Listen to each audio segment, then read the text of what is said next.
Hello and welcome to episode 86 of Sensational She-Geek live from Yancey Street. Today is February 2nd.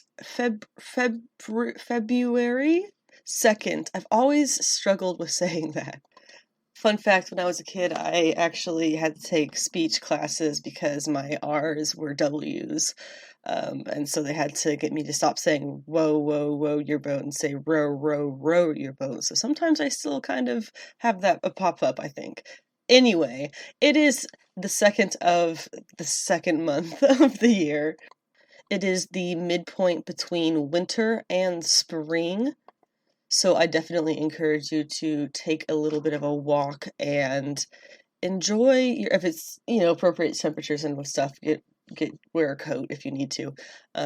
Enjoy the day. Take notice of the seasons. I also have, because I'm feeling, I don't know, corny, I guess. There's this poem that somebody showed me this week that I really enjoyed. So I'm going to read this poem. It's called The Way It Is by William Stafford. There's a thread you follow. It goes among things that change, but it doesn't change. People wonder about what you're pursuing, but you have to explain about the thread. But it is hard for others to see. While you hold it, you can't get lost. Tragedies happen, people get hurt or die, and you suffer and get old. Nothing you do can stop time's unfolding. You don't ever let go of the thread. Sort of on that note, we are also going to be starting the episode with another obituary, a little bit of a shorter one, for Lisa Loring, the original Wednesday Addams, who passed away this past week. So I don't know, we'll start off with some hard stuff like that, and then we'll go and get into more fun and light things like the rest of the news, which is obviously going to include the DC slate. Of course, that's going to include that in here. We have thoughts. We'll get to them.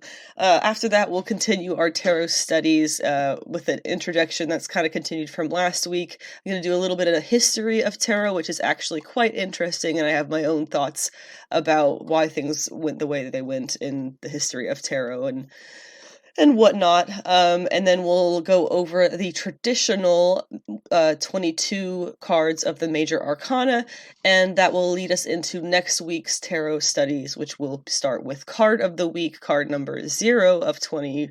It's the last card is number 21 because we start with 0, and that will be the Hermit.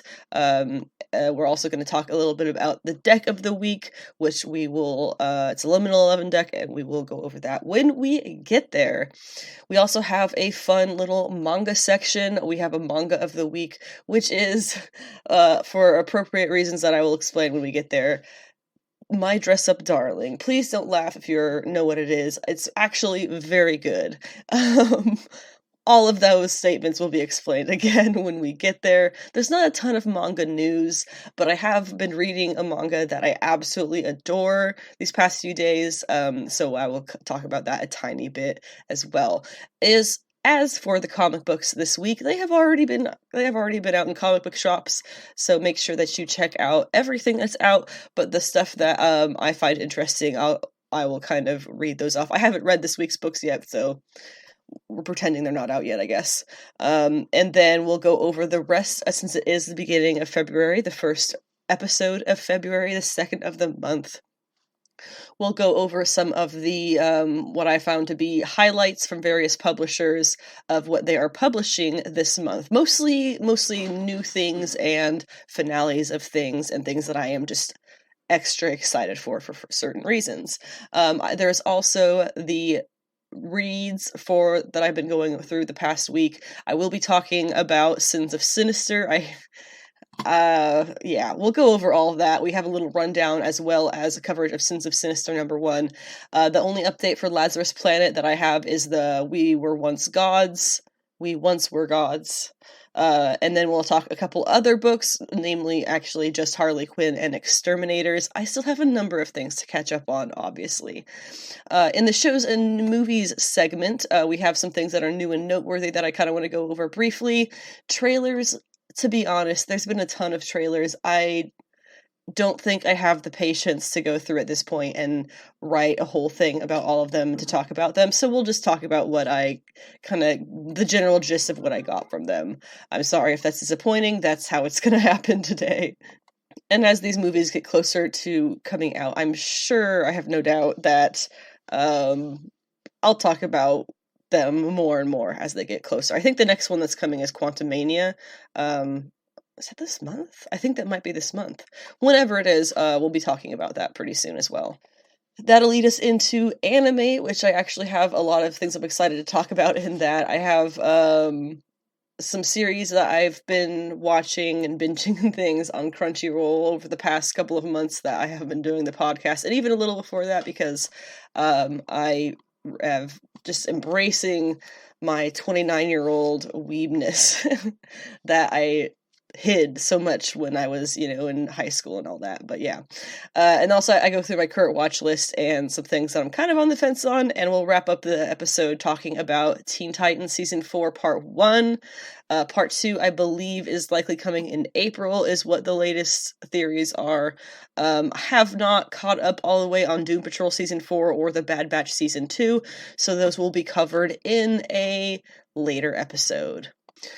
Quickly before we get started here, just a couple of things about the various social medias and whatnot. Please do feel free to join the Yancey Street Discord, which is linked at the bottom of each week's episode. It's really just a fun, safe, friendly place to talk about anything that you want. I would love to hear feedback about what people think about what I say about certain things, or the things that we cover, what they think about that, I guess is what I'm saying. So definitely go to the Discord to talk about those. We have all the different categories that you could possibly want. So that is all up there. You can find me personally most easily on Instagram. My Instagram is Anna with the comics, because my name is Anna and I have a lot of comics. My Twitter is Savage She-Geek. I really don't use that very much. I try to post updates for the podcast there, but I really get honestly forgotten about. However, I do have my website, which I would strongly recommend you going to if you at all enjoy the podcast and want to learn more or see more or anything like that. The website is sensationalshegeek.weebly.com. I am working on getting it to be its own full site. That is, if you would love to donate towards that, I have all of those links, because it is a little bit expensive to do the way that I kind of want to do it. But in any case, there is tons of stuff that you can check out on the website, including Beginner's Guide to Reading Comics and Manga. I'm working on adding sections about tarot studies as well, as we go over that and more in the podcast.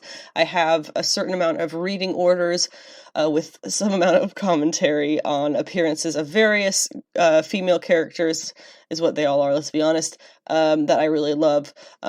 Much of which turns into then the Yancey Street specials, which are I do bi-monthly, and is what I'm doing this year to try and focus on the content of those a little more.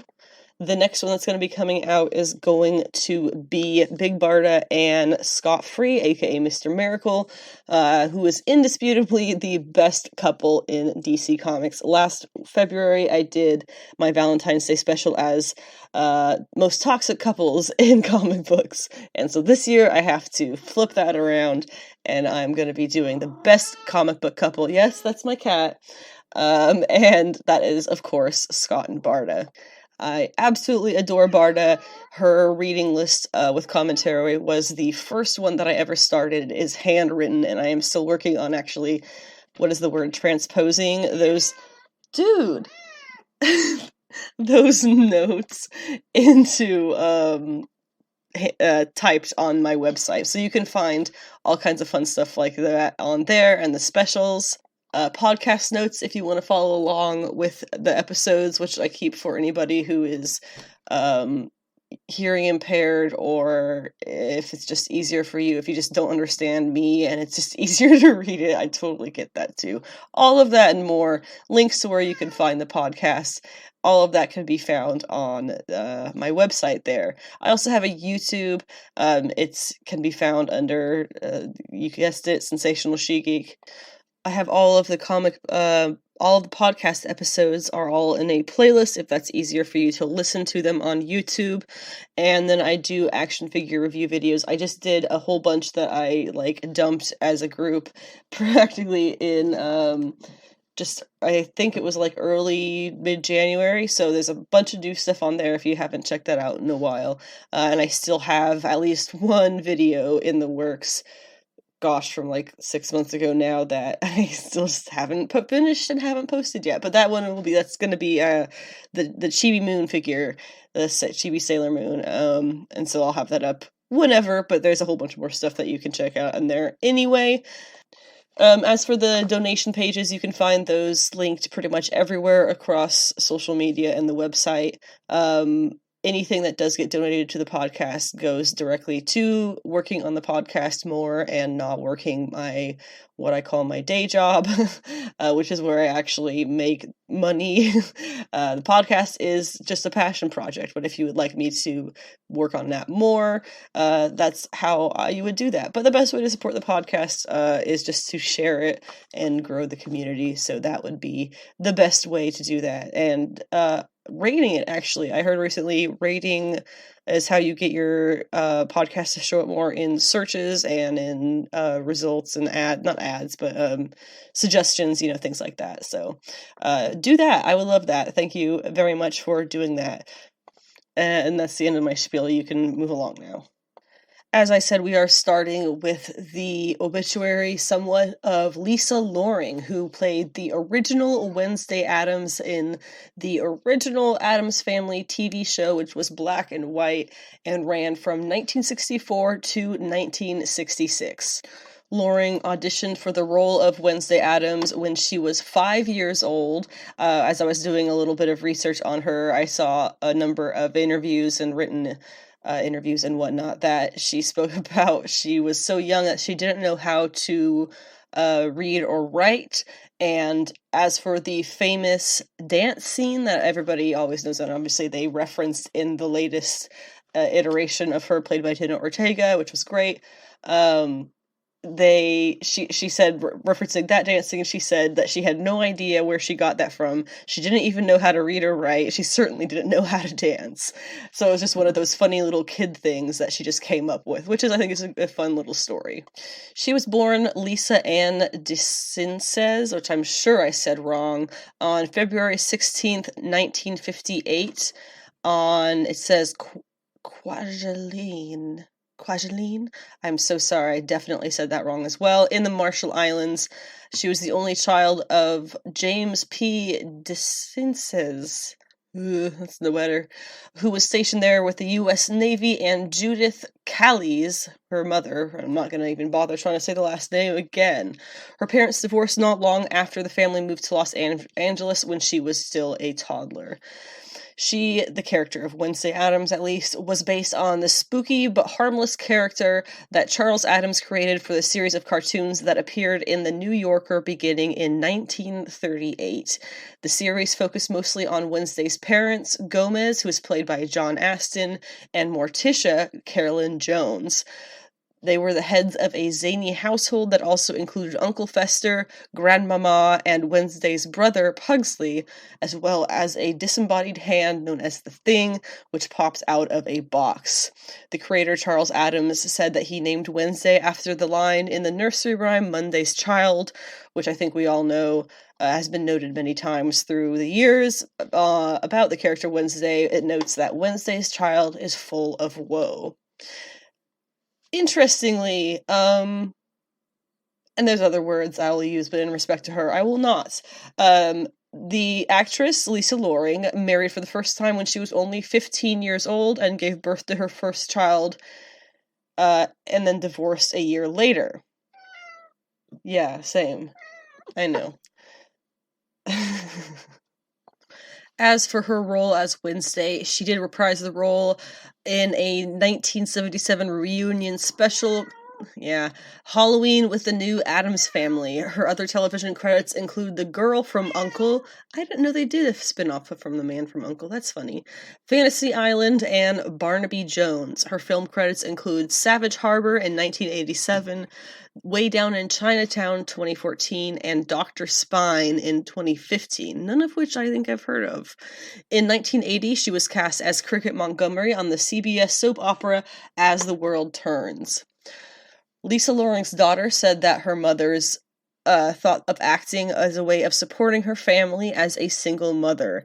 Acting was not her love, her daughter, Ms. Dominguez, said. It was something that happened to her in her life.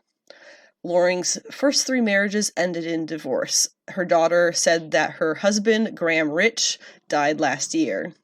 Wednesday, as I said, has been reprised twice by 2 different actresses after Ms. Loring, and that was Christina Ricci, of course, and Jenna Ortega very recently on the Netflix show, which I will talk a little bit about later in the film and TV section. The next bit of news that I would like to go over actually revolves around a just personal little hobby of mine that I've developed since, let's see, I want to say it was the beginning of September of 2022. Disney's Dreamlight Valley is a game that I am completely addicted to, absolutely bonkers nuts addicted to, especially since they added Stitch. I don't think it's a spoiler at this point. There's he again. Especially since they added Stitch, who is one of my favorite Disney creations of all time. Absolutely just cannot help myself. It's amazing. The last update that the game went through was Toy Story themed, honestly very mediocre in my opinion. I was not a fan of the Toy Story things too much at all. It's fine, whatever. All I wanted was Stitch from that update, frankly. But they have announced their next update. As well as the early 2023 content roadmap is what they're calling it. They have a fun little graphic that is, super cute and everything. The next update is going to happen sometime this month. It does not say when, and I am in the Dreamlight Valley Discord, which you can all join as well if you are interested. And they pretty much post all of their updates or anything they have there, so that's really easy to follow along with.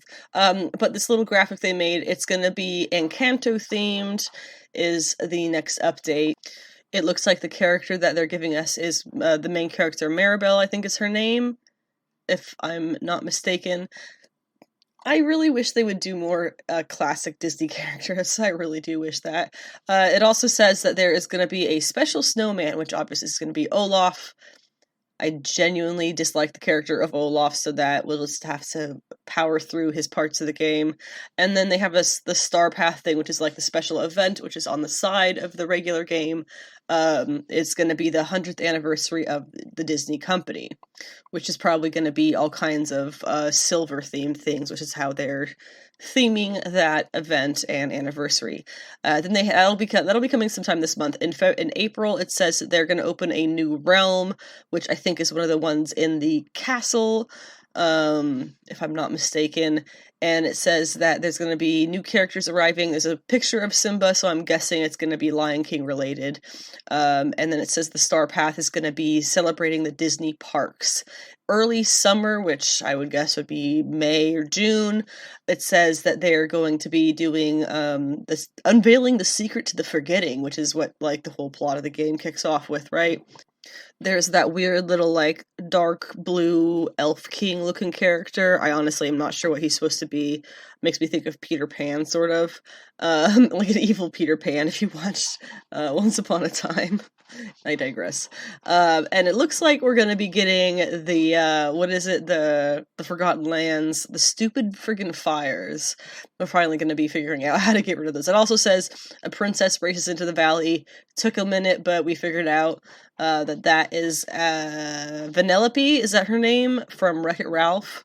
Always forget that she's actually a Disney princess in all technicality.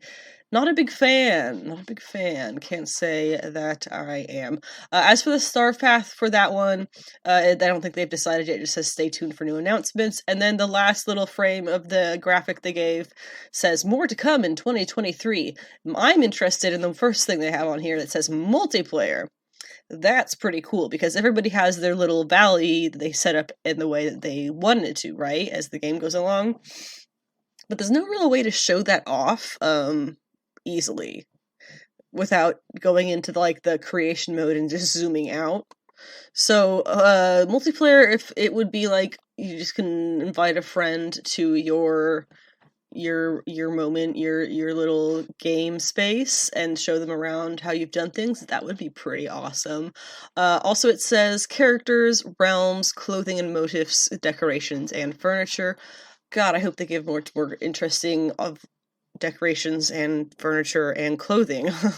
This is good, but oh my goodness, there could be way much more. Way more. Also for characters, gosh darn it, they better do something Beauty and the Beast in this year, I guess is all I could say for that. Because Belle has been in, I swear, every promotional shot for this game, and we have seen 0 hints for Belle. Also, yeah, I know, Rapunzel, you have her evil stepmother, but not her. Frankly, I think this says a lot about the whole mommy culture having leaked into pretty much everything. Anyway, I do still play the game on Xbox cloud gaming, I guess is what it is. It's on it's free to play if you have Xbox Game Pass is what it is. So I've been doing that. I will be crushed when they eventually, I'm sure, take it off of that. But anyway, that's just something that I've been having a lot of fun with, and maybe some of you have as well, or would be interested in it. I don't know. Jokes were in abundance on Twitter and the internet as a whole the past week or two, or whenever it was, they announced the final season of Attack on Titan has been finally announced. Lots of jokes. There is, the Dr. Manhattan meme about it's 2018 and them watching the final, then they're announcing the final season of Attack on Titan. It's 2020 and they're announcing the final season of Attack on Titan. Because I guess season 4, it has been the final season, but it's been split up into a whole bunch of different sections for, I'm sure, animation reasons. Collider had a pretty good article explaining the whole thing, basically. And what they say is, while it might have the name Final Season, the 4th season of the highly acclaimed anime series has been going on for over 2 years now, with the season being split into multiple parts. Part 3 of the final season, dubbed the Final Arc, continues the trend of being split into parts, as it has been announced that Attack on Titan, the final season, Part 3 Final Arc, will be split into 2 halves, with the first half set to return in Japan on March 4th, 2023. That's actually only about a month away, so that's really fun. I'm guessing it will be simulcast, or whatever that term is, on Crunchyroll, as they tend to do. And hopefully at some point we'll get the dub not too long after that. So let me get this straight. So we split into 2 halves. So it's going to be Attack on Titan, the final season, Part 3, Final Arc, Parts 1 and 2. Good God, guys. Could we have made that any more complicated? Gosh. Can't even speak. I'm so frazzled by all those names. Getting into some of the DC stuff really quick here. Titans and Doom Patrol have been giving their final season, basically announced that they've been canceled, is the rough of it. Specifically, though, they have been given, apparently, full complete endings to their current seasons. So that's what the skinny is on those. I think we all saw that coming, actually, so not very surprising. I'm really upset about Young Justice, which I believe, I'm not sure if that's been officially canceled or if that's still in limbo, but based on what's came later on just a couple of days ago, I don't think it's happening, which is unfortunate because they were setting up some great stuff with the female Furies. James Gunn on social media insists that the cancellation or endings of those shows wasn't his call. And I just keep going back around to, then what is your job? Head of everything? Whatever. Now, let's go ahead and get right into, I believe it was the 31st of January, they announced the DCU slate. Let's jump right into that. The official statements really kind of go something like, DC Studios co-chairman / co-CEOs James Gunn and Peter Safran have announced their first wave of projects that will officially break in the regime over the DCU franchise. This new era of DC storytelling on the big screen will succeed the reign of former DC Studios president Walter Hamada, which is about to come to its last-minute end. That's funny. With the release of the final 4 DCU... Good God, Kat. DCU films not associated with James Gunn and Peter Safran: Shazam! Fury of the Gods, The Flash, Blue Beetle, and Aquaman and the Lost Kingdom. So that's like the intro to all of this, I guess. I don't know... Whatever. It's called DCU Chapter 1, Gods and Monsters. I am not a big fan of that. Gods and Monsters is a great title, but the fact that they're copying almost beat for beat what the MCU has done to be successful, or in their success, I guess, is quite exhausting. It's exhausting. It's extremely tiring as a fan and somebody who was expecting or hoping for, at the very least, something fresh and new, which is really, in a certain way, what the MCU was at the time. It was a superhero universe that worked,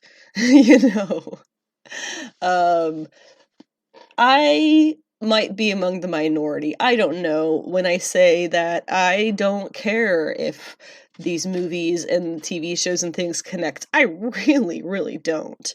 Not in the slightest. I would honestly kind of prefer it if they did, and all I really want are good projects that aren't full of... I would really love to say aren't full of scandal, but honestly, I'm not sure if that's even possible in this day and age. That are just nice, that are fun to watch.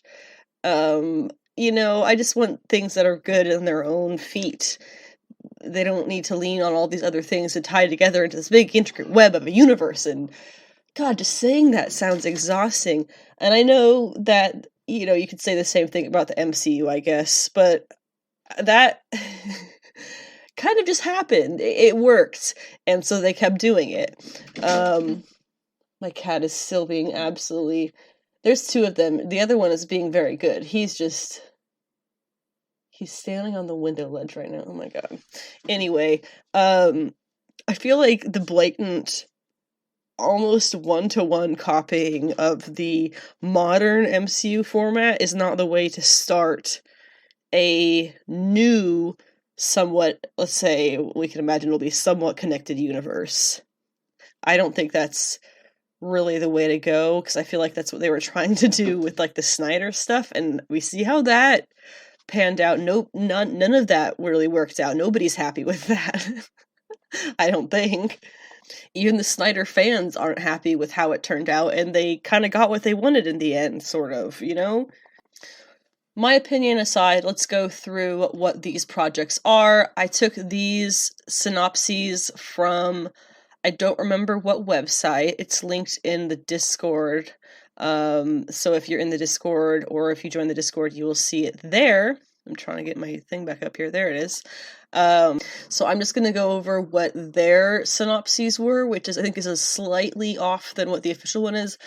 I'll just tell you right now, I could not, for the life of me, even fathom watching that video of James Gunn speaking. I don't know if the other dude, Peter Safran, was in it. Honestly, couldn't tell you.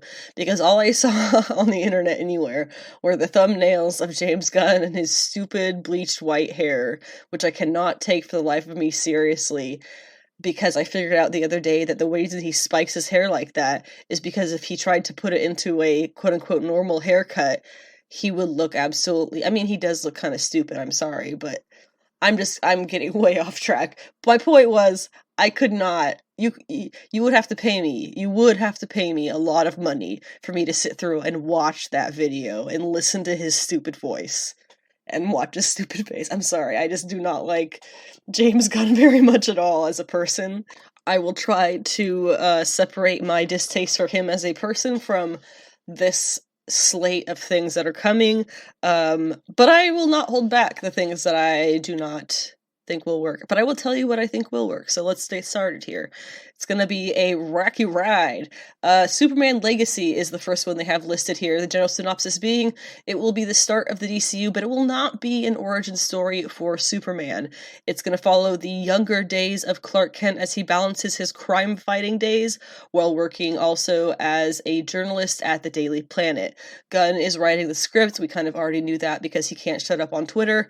And Peter Safran hopes Gunn to direct as well. I feel like that is just really weird, but okay, the way they phrased that in this article. The director is yet to be officially decided, although we all know it's probably going to be James Gunn. Superman Legacy will lead into the next DCU film, The Authority, and also its release date will be, for some reason they already have July 11th, 2025. There are some horrific fan casts.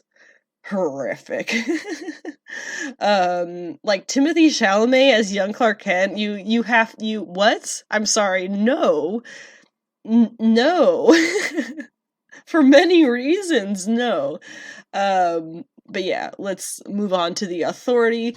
In general, one that I might be very excited for. We'll see how it kind of goes, because whoever wrote this synopsis did not have the right idea of comics culture, or at least even current events in comics. But the synopsis for The Authority, it says, the second film of the DCU, the introduction of the Authority. They are a team of superheroes with less than idealistic approach to saving the world.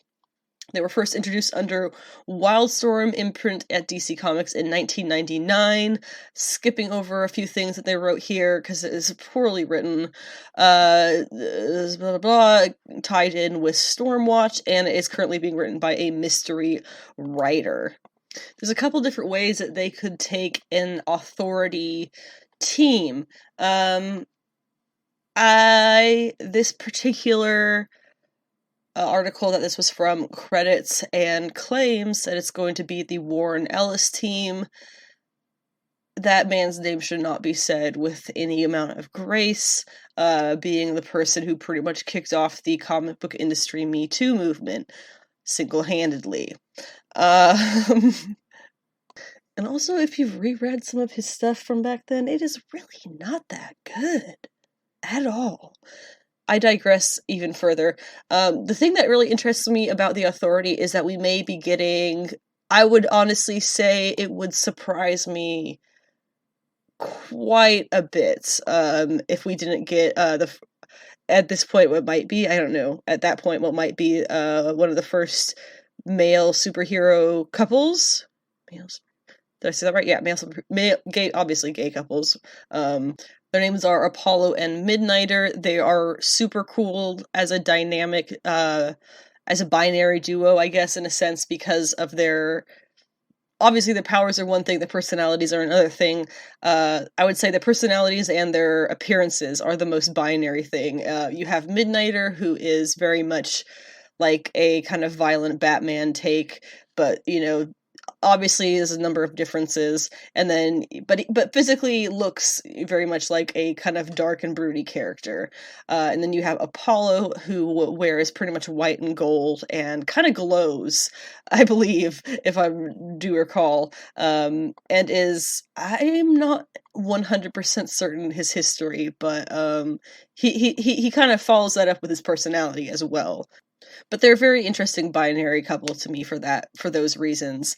But they could be, most likely will be making appearances in the Authority project as characters from the Authority for many years now.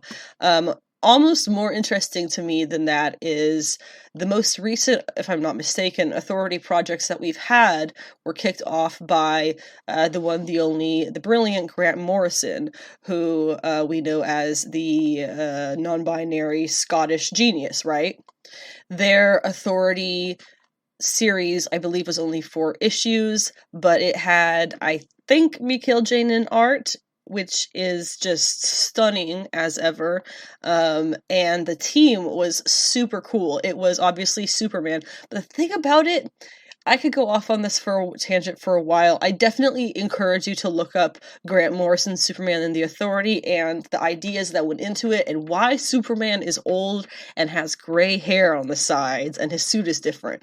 This was supposed to be a completely different kind of series that was going to be leading out of or into or something tying in with Future State, and he was going to be the Superman, the Clark Kent of Future State, this much older thing, and there's even parts of the series where bits of that remain, where you have him mentioning things about talking with Kennedy.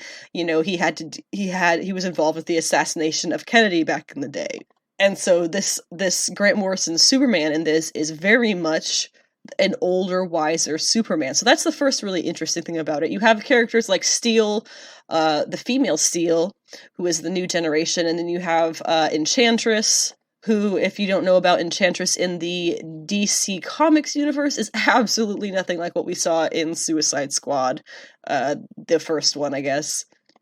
Apollo and Midnighter were on that team. There were a couple other characters, and then Manchester Black was also on that team, who, if I am not mistaken, is a queer magician of sorts. If you couldn't guess from the name, extremely British.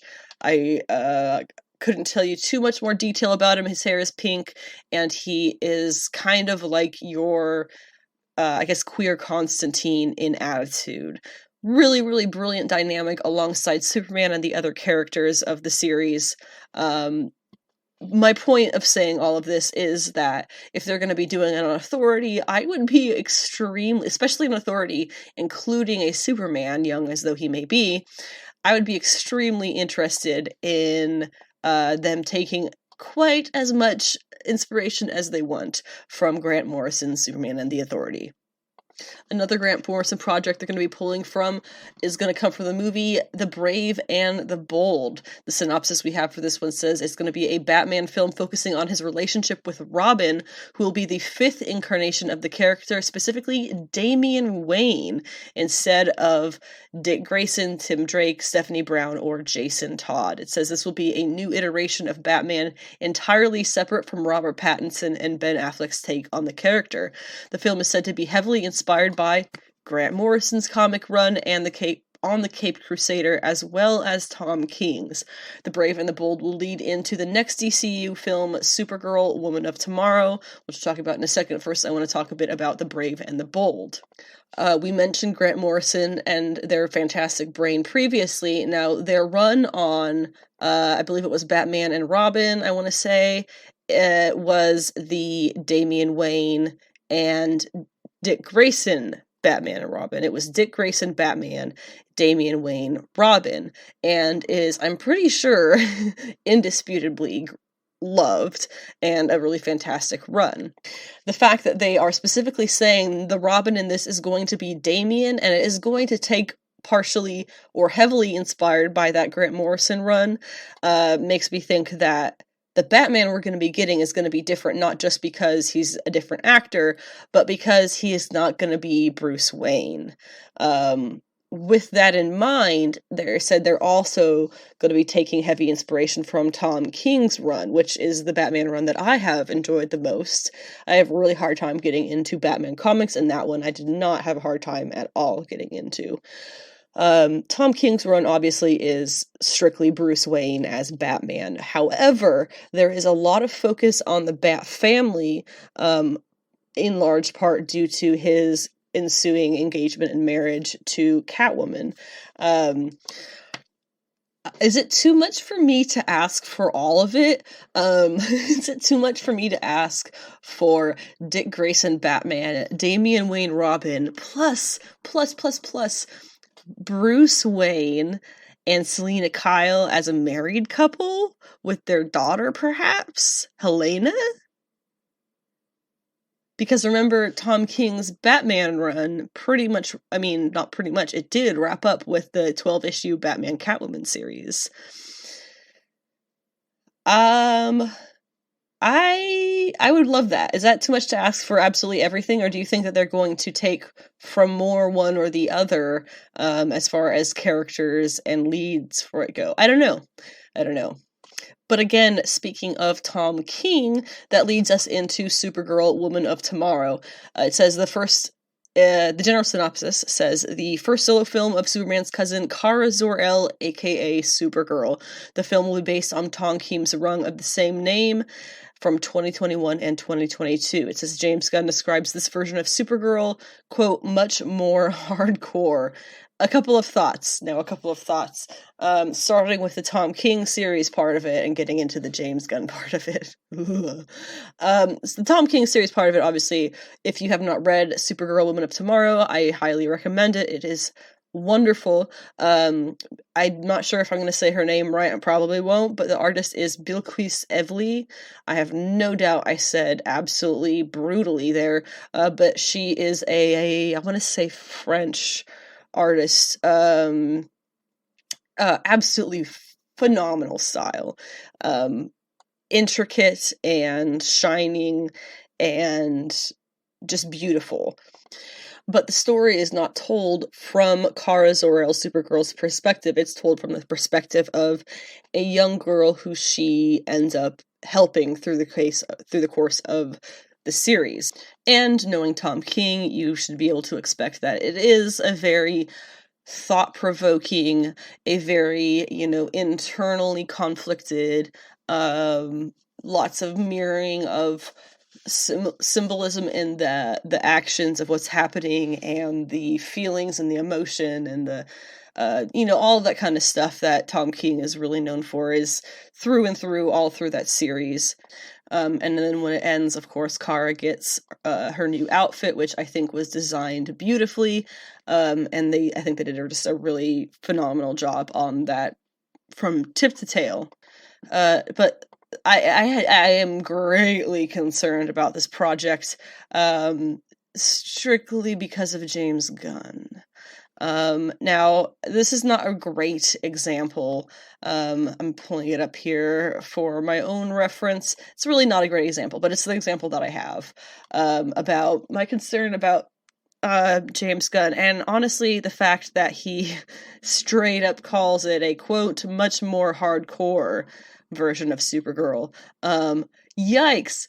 Frickin' yikes, dude. That is not a good sign in the slightest. Let me explain here. So, when he was working on Guardians, I want to say it's Volume 2, he put this character in, Alita, who I randomly came across at one point in my comics research. I was going to do like a whole thing on her, and then I decided not to when I saw her MCU take.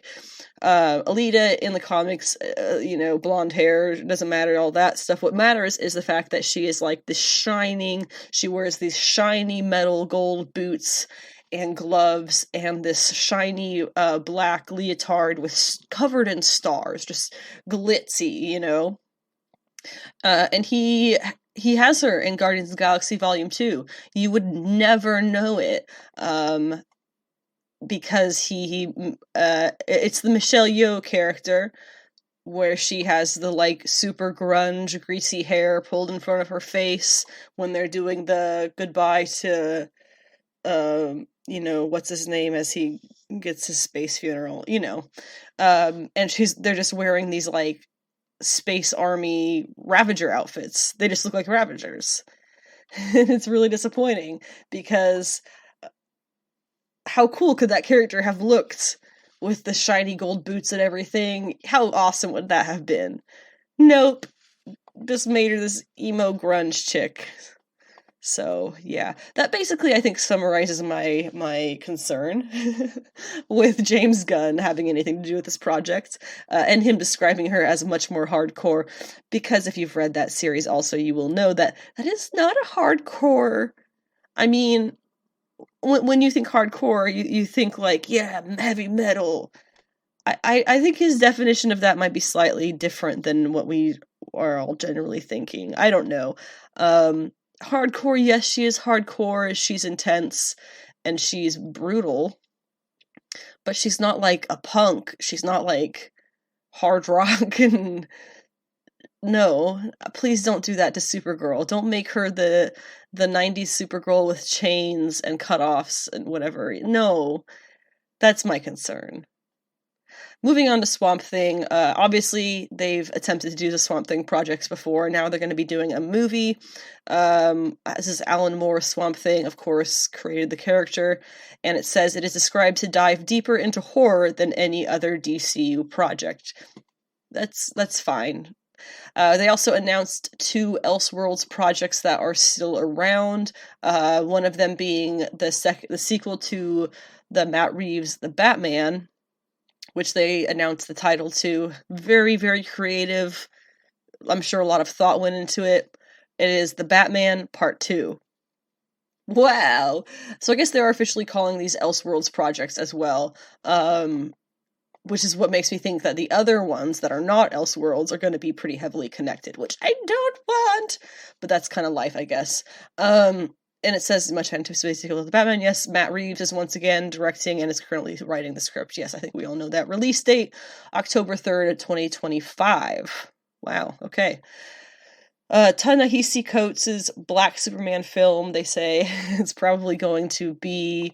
Val Zod is the character who is like the Kryptonian. There's a couple different ways they could do it, but yeah, the Ta-Nehisi Coates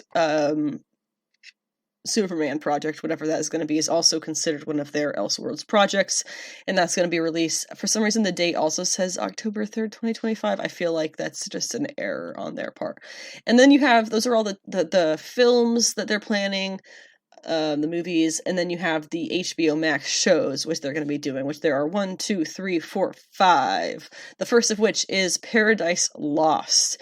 It says it's a Game of Thrones inspired fantasy series set on Themyscira before the birth of Wonder Woman. The show will tell the origin of the Amazons' all-female culture and society. That sounds god-awful, I'm not going to lie. No, that just sounds bad, I'm sorry. I don't think I need to explain that. Waller is another one. This is basically James Gunn trying to get his wife to ride the coattails of the wonderful Viola Davis. It says a spin-off series following the mysterious schemes of Amanda Waller following the events of Peacemaker. Funny how that's the one project that ends up getting left behind and not canceled. Wow. Funny how that works. Anyway, moving on. Booster Gold is another show that they announced. This one could potentially be absolutely hilarious. It says, as the synopsis, the small screen introduction of the self-absorbed and time-traveling hero from the future, Michael John Carter, aka Booster Gold, first introduced to DC Comics by writer Dan Jurgens in 1986. The series is described to be a comedy, as Gunn describes the character like, quote, imposter syndrome as a superhero. That sounds much more sad than Booster Gold really is, although Tom King did write quite a phenomenal arc, I believe, in his Batman run. It was his Batman run, and I believe it was somewhat tied into Heroes in Crisis. Great series, absolutely fantastic. And that dealt a lot with Booster Gold. I would hope that this would come a lot from that arc, from the Tom King stuff as well. Clearly they like the Tom King stuff, so I would love for them to pull from that as well. I'm not super familiar with other Booster Gold. I think he was in some animated stuff for a while, but that's obviously not gonna be connected. If you are not familiar with Booster Gold, the best description of him that I've ever seen was that he is a rich guy from the future who stole some tech from the future and went to the past so that he could be a superhero because he didn't have anything going for him in the future. I'm not sure if he was rich, but he stole some tech from the future and came to the past so that he could be a superhero because he wasn't amounting to anything in his future life. Creature Commandos. The general synopsis is a team of military superhumans, including a vampire, werewolf, and Frankenstein's monster, fight Nazis in World War II. It will be the first of DCU's animated series. The first DCU animated series. It's a lot of jokes about DC people trying to figure out what the heck is Creature Commandos as they, move forward with their jobs. Because this is not something that's been relevant probably since the 60s. One of these weird, obscure things that James Gunn or Peter Safran probably, loved as a child, and so they want to bring it back and make it successful. Obviously, Marvel is already working on similar projects. They've already put out Werewolf by Night, which was a little bit similar to this. And if we're going to talk about how they're kind of mimicking the Marvel template now, one-to-one, let's look at this again, because now we're talking animated, right? We had all these films, okay. We've got some shows now, too, okay. And there's an animated show. I'm sorry, but that's one-to-one copying what Marvel has done. Whatever. The last one on here is Lanterns. It says it is a detective-like mystery series, Green Lantern detective-like mystery series featuring both Hal Jordan and Jon Stewart. The two titular heroes will investigate a mystery that will tie together the larger DCU story seen in the films. God damn it. The main inspiration for the series is said to be True Detective, with Lanterns aiming to be, quote, a huge HBO-quality event. This project has officially replaced the Green Lantern HBO Max show that was being developed by Greg Berlanti. Unless they're going to put all of those characters who they had announced were going to be in that show in this Lantern show, it will never, ever, ever be as good as that one could have been. Because let's recall, you have two White Lanterns, if not three. Two White Lanterns who are gay, that's right. You had, I believe they were doing the Latino Lantern. They were also doing one of the only female Lanterns and the Muslim Lantern. How are you going to say that Hal Jordan's stupid ass and Jon Stewart, who actually is pretty good, Jon Stewart can't carry a show on himself, I don't think, if Hal Stewart's dragging it down. And I don't know how they're not going to make Hal Stewart drag it down. That is one of the most cookie cutter characters in the fucking universe. I'm sorry. But yeah, and that's why the other series wasn't going to focus on him and do the kind of more interesting characters. Nope. And yes, it is possible that saying that it's going to be a True Detective style series, so season 1 could focus on them and season 2 could focus on other Lanterns. I would love that. I don't think they're going to do that, but I would love that. Also, the fact that it's going to tie in everything else together is just we just wanted a good Green Lantern series or movie. It didn't have to tie into a whole thing. It didn't have to lean on anything else. It just had to be good. But anyway, that's it for the DCU slate. Now that we've gone over that for half an hour. And we'll talk more about things as we learn them, so. This week's Tarot Studies is continuing the introduction to tarot that we began last week, and we are going to focus a lot on the history of tarot here, going through a few noteworthy points in tarot history. Now, I have a note here. After I was doing all this research, I kind of realized something, and so the note is regarding that. There is a distinct point in history where tarot studiers and creators began adding and theorizing that tarot has had origins in ancient Egypt. There is absolutely no historical coverage at all to confirm this. The only thing that brought those ideas forward were the events of the era that these tarot studiers and creators were from. And that was sudden interest publicly in ancient Egypt, British and European Egyptologists, as they love to call themselves, if they weren't, going in, scavenging, and basically taking what they thought was cool and relevant, etc.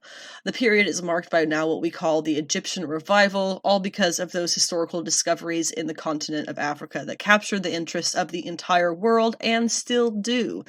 The symbols of human nature are eternal. That is the only connection that tarot has to ancient Egypt. And the timing.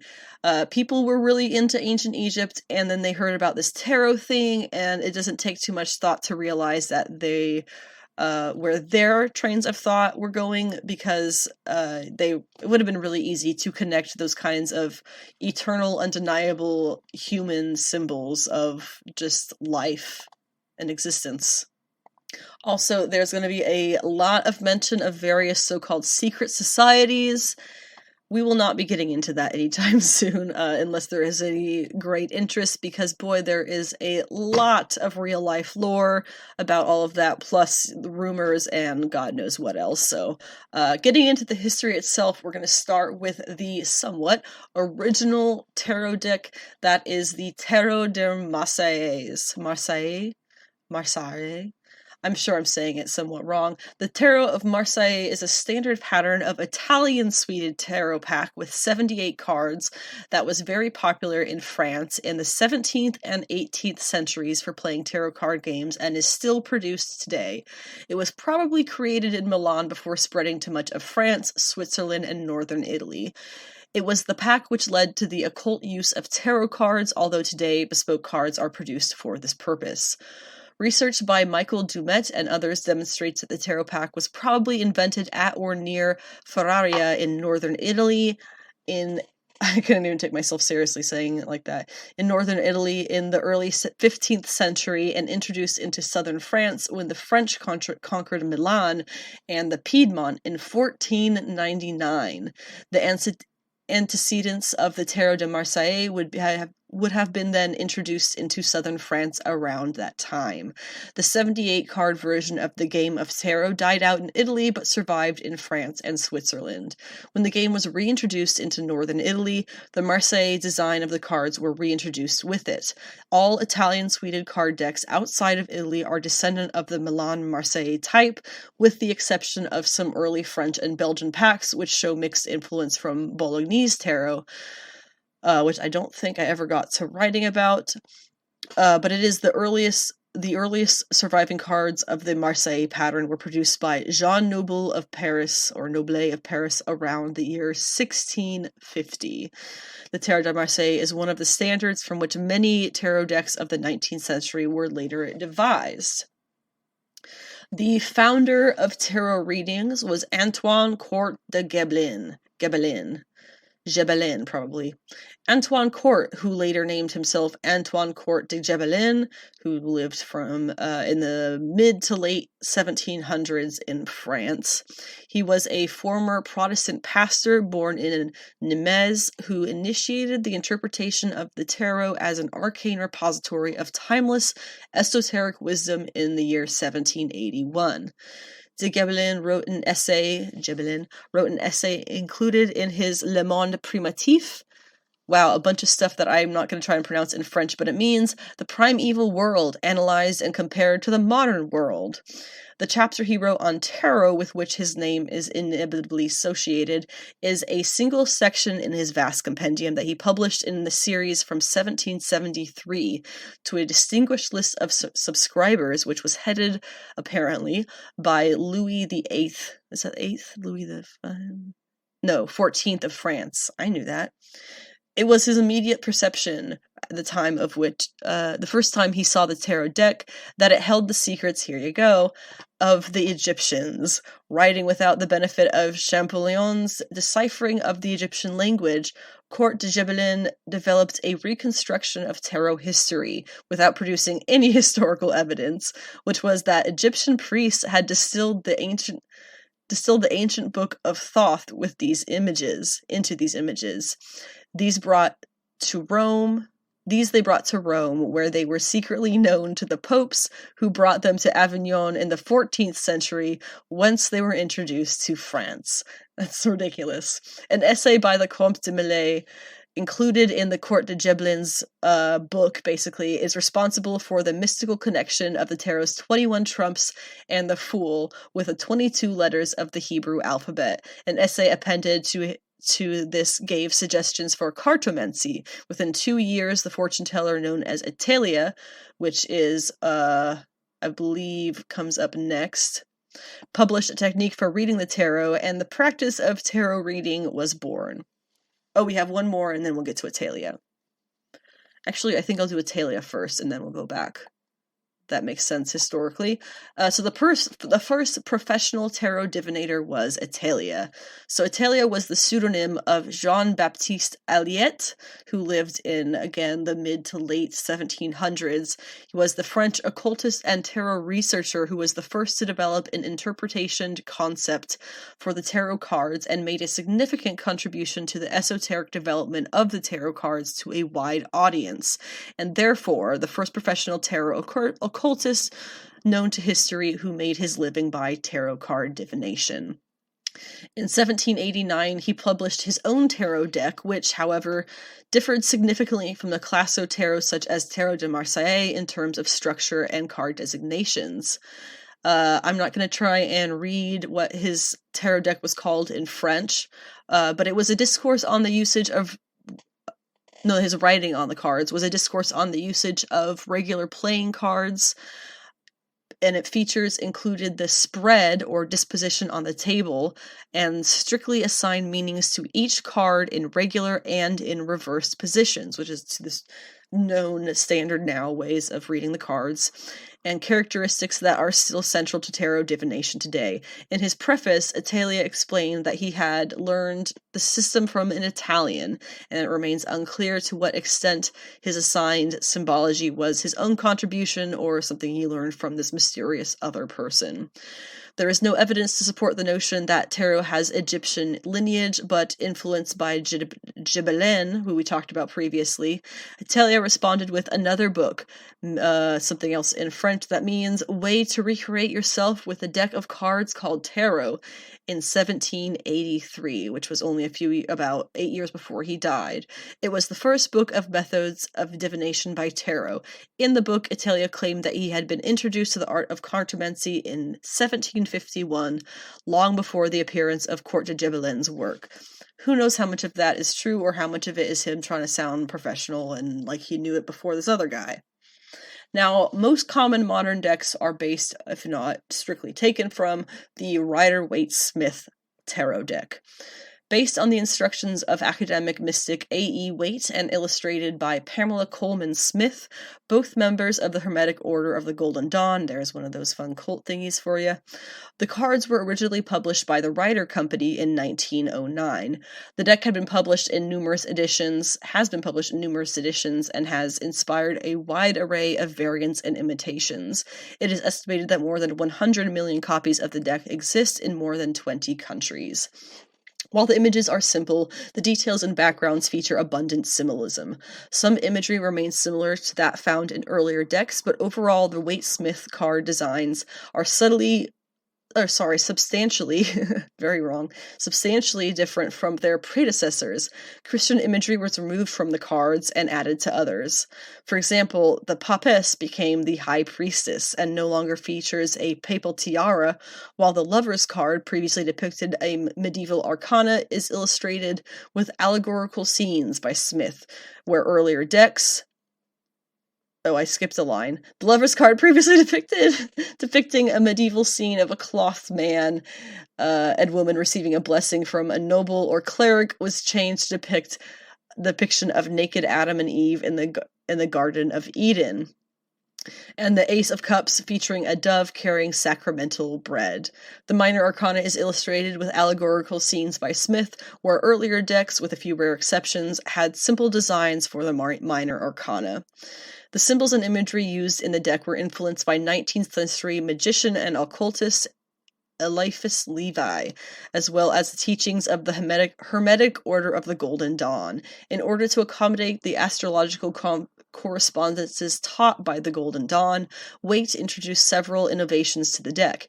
He switched the order of the Strength and Justice cards so that Strength corresponded with Leo and Justice with Libra. He also based the Lover's card on Italian tarot decks, which have 2 persons and an angel to reinforce its correspondence with Geminis.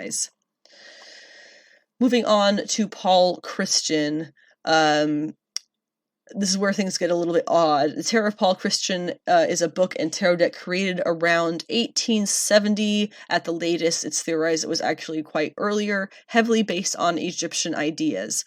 The Major Arcana strongly resembles that of the Thoth deck created by Crowley and Harris, which we'll talk about kind of a little bit in a second here.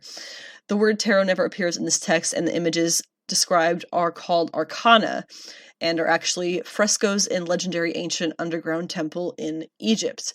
I'm not sure how true the temple frescoes are, but there are some links that I'll put in the notes that you can find to look more into that if you're interested. Now, the first initiatory deck of tarot was made by Oswald Worth. He lived from the late 1860s to the mid-1900s. He was a Swiss occultist, artist, and author. He studied esotericism and symbolism with Stanislas de Guaita. Pardon me. In 1989, he created, under the guidance of de Guaita, a cartomantic tarot consisting only of 22 major arcana. It followed the designs of the Tarot de Marseille closely, but introduced several alterations incorporating extant occult symbolism into the cards. The Worth de Guaita deck is significant in the history of tarot for being the first in a long line of occult, cartomantic, and initiatory decks. Briefly talking of the Hermetic Order of the Golden Dawn to explain the mentions that we've had of them.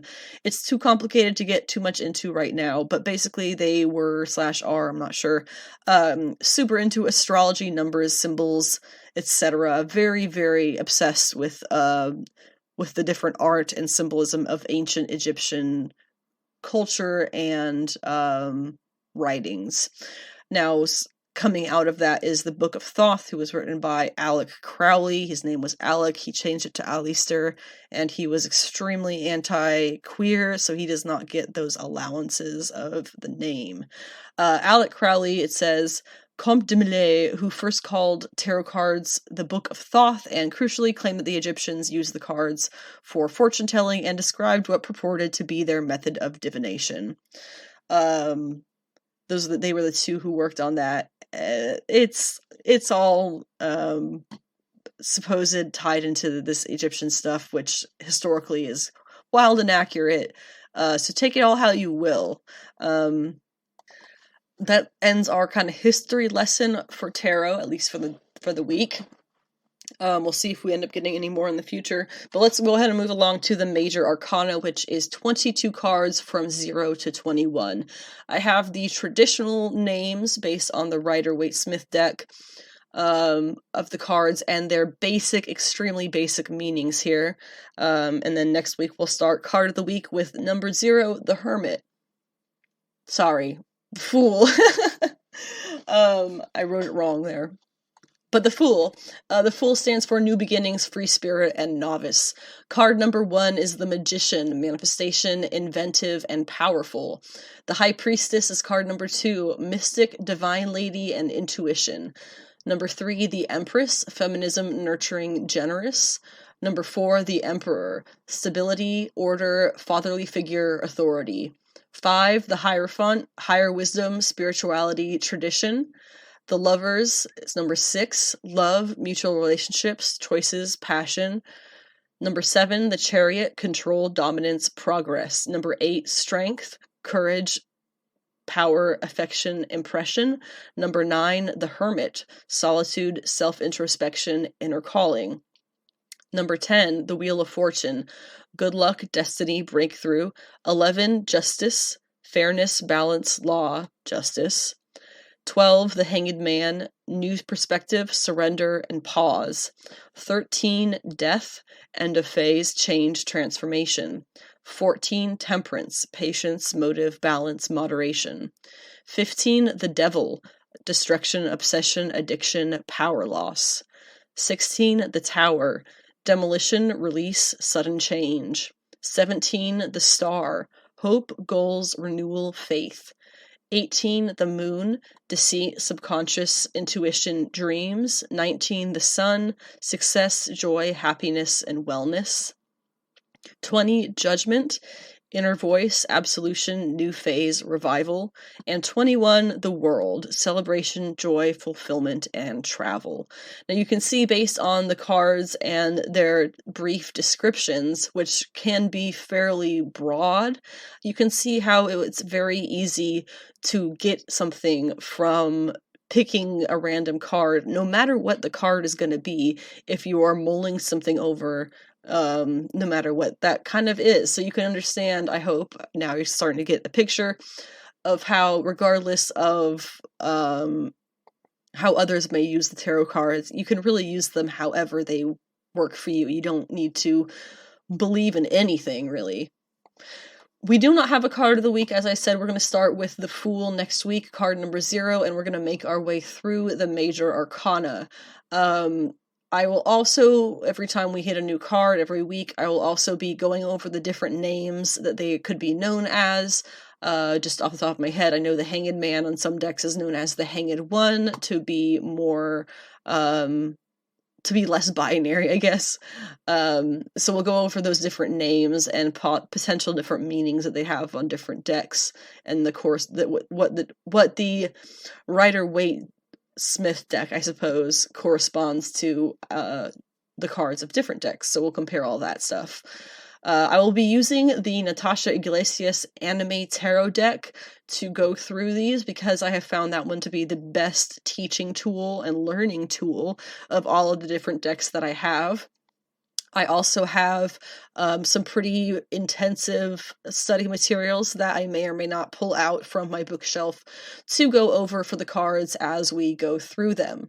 If you are interested in getting the anime tarot deck, it has brought me endless joy. It is from Simon & Schuster. You can get it on Amazon, you can get it at Barnes & Noble, all kinds of stuff. And that leaves us with the deck of the month. As it is the beginning of February, we're going to start off with our first deck of the month, which is going to be the Modern Witch Tarot deck by Lisa Sterle, with a foreword by Vita Ayala, who is a comic name you may recognize. Lisa Sterle actually has done a good amount of comic work, which I will cover a little bit in just a minute. I wasn't really sure what to say about the deck. It's fairly basic, as far as taking directly from the Rider-Waite Smith deck, and kind of making it into a theme. And I wasn't really sure how to talk about it, so I took 3 different descriptions of it from different websites. I have from the Lisa Sterle website, the Liminal 11 website, which is the publisher they come from, and I highly recommend you check them out, and from the reseller Barnes & Noble's website. So Lisa Sterle's site says, "Tarot has never looked more sophisticated and contemporary. Acclaimed illustrator Lisa Sterle marries the symbolism of the traditional Rider-Waite Smith deck with youthful, stylish characters and system and items from our modern lives. With its diversity and all-female celebration of womanhood, this vibrant, fashion-forward, and colorful deck brings fun and fresh air to the tarot." Liminal 11 says, "Modern Witch Tarot is a magical take on traditional tarot symbolism inspired by fashion and modern witches from every walk of life. Spark your imagination, seek your inner wisdom, and discover your true power."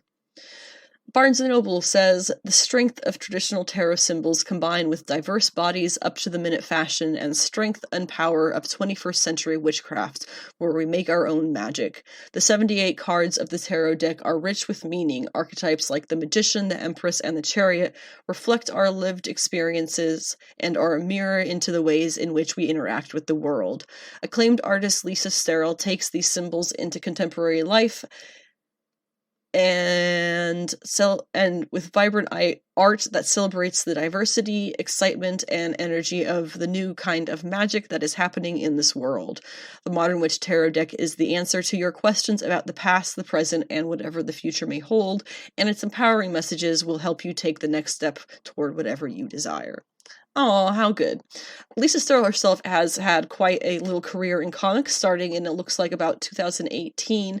She's done covers, interiors, has co-created, and has done contributing art on anthologies. Starting with her own website description of herself, Lisa Sterle is the illustrator, creator of the iconic, best-selling Modern Witch Tarot deck, which has been featured in the New York Times, Vogue Italia, and Cosmopolitan. She is also the co-creator and artist of the monthly comic Witchblood, Squad, Long Lost, and Submerged. She has worked with HarperCollins, Penguin Random House, DC, IDW, Image, Boom Studios, and many others. For her comic covers, she has done Buffy the Vampire Slayer number 16 from Boom Studios, Vampironica New Blood number 4 from Archie Comics, Crowed number 10 from Image, Going to the Chapel number 1 from Action Lab, Return to Whisper number 1 from Vault, Snap Flash Hustle number 1 from Black Mask. Her interiors can be seen on the 2019 Glow Summer Special from IDW, Deadbeats Anthology from A Wave Blue World, You Died Anthology from Iron Circus Comics, and Steven Universe Camp Pining Play OGN from Boom Studios. I guess that's an interesting title. She was a contributing artist on the Hey Amateur Anthology from Black Crown, Synergy, a Hasbro's Creator Showcase from IDW, Destiny New York Volume 2 from Space Between Entertainment. And finally, they are co-creator on Submerged from Vault Comics with Vita Ayala, and Long Lost from Scout Comics with Matthew Ehrman. Getting into the weeb category with manga, and our manga of the week, as I mentioned previously, it is My Dress Up Darling, which I decided to do because I'm actually waiting for the delivery of volume, 7, I want to see? Yeah, volume 7 is out for delivery. It is going to be arriving in my mailbox, hopefully within the next few hours, and I will read that bitch. I'm so excited. It's really good. We'll talk a little bit more about it as we get into it. But in Japanese, the name is Hepburn Sono Bisuku Doro wa Kawaii o Soru? I'm sorry. But it translates into that Bisque doll falls in love. To explain all of that, the term Hepburn, which is, for some reason, also there, I had to look up, actually, it refers to Hepburn romanization. Oh, romanization. Oh my god, I totally read that as a romanticization. Romanization, known as Hibon Shiki in Japanese, is a way to write Japanese using the Roman alphabet. Named after James Curtis Hepburn, who did not actually invent the system. It was invented by a Japanese organization called Romanji Kai in 1885. I will have a link in the notes with more information if you care about that. Bisque doll, or bisque doll, I'm honestly not sure which one it is a porcelain doll or a doll made partially or wholly out of bisque or biscuit porcelain. Most Japanese bisque dolls were made between the 1910s and 1930s. They are not necessarily a rare collector's item. They're also known as Nippon dolls, and you can find a link for that also in the notes if you want to learn more. There's a whole website called nipponcollectorsclub.com. More information than I think not anybody, but I could at least possibly want. So it's there if you want it. My Dress Up Darling is written and illustrated by Shinichi Fukuda. Shinichi Fukuda. I think I'm getting slightly better at my not pronunciation really, but I guess pronunciation. Not sounding out names, but pronunciation. My Dress Up Darling began as a serialization in Square Enix's Young Gangan magazine in January of 2018. There are 10 volumes in Japanese as of September 2022. English Volume 7 is coming out today, as I mentioned. Volume 8 in English will be coming out April 11th, but for some reason I can't find a place to buy it. I don't know if it's sold out. It just doesn't say. I don't know. And then Volume 9 will come out July 18th. There is an anime version. You can find it on Crunchyroll. It is so cute. The adaptation was done by Cloverworks and aired from January to March 2022. There is a sequel season that has been announced. They also released, apparently, which I only just found out doing the research for this, an anime fan book they released in September. It included a special gallery of the TV anime, a special interview, I think, with the voice actress, I'm not sure, a story guide for all 12 episodes with comments by creators, and a character introduction and character setting picture. How fun. It is categorized as slice of life and romantic comedy. Also seinen, which I probably said wrong, which is, I was very surprised to at first, because that is the category that is marketed towards young men. I find a lot of the mangas that I read are, for some reason, marketed towards young men. There's some that I get, like this one, if I really thought about it, I got it. Komi Can't Communicate, very slightly get, but not very much. That one is apparently also marketed towards young men. But then you get things like Miss Kobayashi's Dragon Maid. Okay, I guess I get that one too. But that's an entirely female cast. I don't know, I guess they just don't really think about girls wanting to read about girls in Japan. I don't know. It doesn't really matter. But the reason that it does make sense that it's marketed towards young men is because it goes into the category of eki or ecchi. I'm not sure which way to say it. A good little description I found here is, while this is mostly a heartwarming story about two teenagers bonding over making cosplay outfits, there's quite a bit of fan service and male gaze, much of it coming from Kitagawa, the main character. If the extremely detailed close-ups of for Kitagawa being the girl. If the extremely detailed close-ups of Kitagawa's nearly nude body didn't give it away, then seeing Sajuna, another character, naked after a shower with visible nipples definitely will. Yeah, I don't know how they got away with that, honestly, but if you do go to Barnes & Noble to buy this, it will be wrapped in plastic, so that people can't read it in the store and see the slightly inappropriate things. It does contain tons of hilarious and fun and depending on who you are and how you take it, could be mildly problematic tropes. I have a link to that. tvtropes.org is a fun website, in case you didn't know that. Not being sarcastic, it really is fun. But all of that is there. The main characters are Wakana Gojo. The creator, Fukuda, set Wakana as an orphan without friends in order to create a situation where he has to solve problems with Marin instead of his parents or other friends. Marin Kitagawa is the female star. She usually lives alone as her mother died when she was a child, and her father is often away due to work. Then you have, as previously mentioned, Sajuna Inui. She is a local famous cosplayer known as Juju. She comes into the scene not too far in. And then you get Shinju Inui, who is Sajuna's younger sister and her photographer. You get a lot of fun binaries between Sajuna and Shinju, because Sajuna looks like an elementary school kid but is older than Gojo and Kitagawa, and then her sister Shinju is younger than them, but she looks, her body has developed a lot quicker, so she looks a lot older, and that's something that they play up a lot. And it's really cute, and yes, there's a lot of, like, kind of perverted stuff in it, but by God, it is so cute. It's rooted in wholesome, teenage crushes, It's cute. I don't have a lot to say for manga news this week. I know that Raven of the Inner Palace, the light novel in English, Volume 1, has been pushed back 2 days from the 14th of February to the 16th. The Great Jahi, which is another one that I am completely obsessed with, Volume 5 is going to come out next in May 11th, and then Volume 6, August 17th. The manga that I've been reading recently has been Witch Watch. I've been reading it on ShonenJump. It's so cute. Also, I think I said ShonenJump. I think I said that. I meant ShonenJump, obviously. The creator of Witch Watch, as I pull it up here to see what their name is Kenta Shinohara, who I believe, yes, they did Astra Lost in Space, which is actually an anime. It was made into an anime that I've watched. This one, Witch Watch, as far as I know, has not been made into anything like that, but I would watch the heck out of it if it was, because good God, it's cute. So basically, it's about this girl who's a witch, obviously, and she ends up with her childhood friend as her familiar,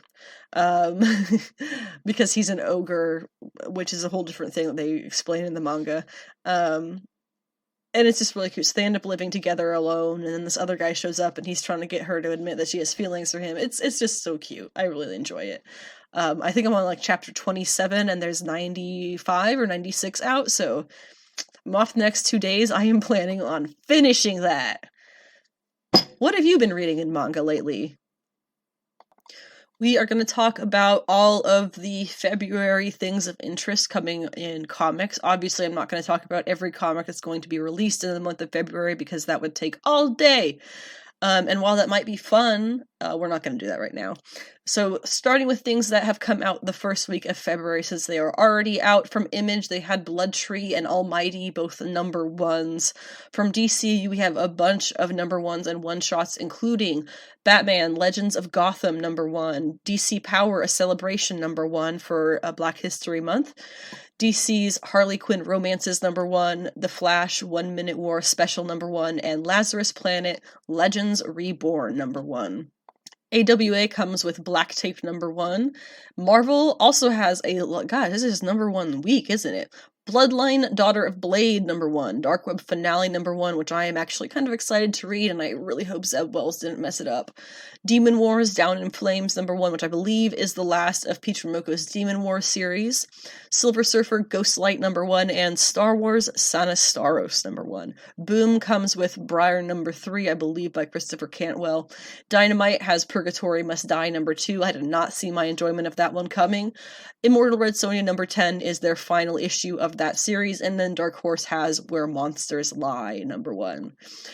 As for the rest of February, there is some really interesting one-shots and number ones coming from all through the industry, so we're going to list a couple of them off here.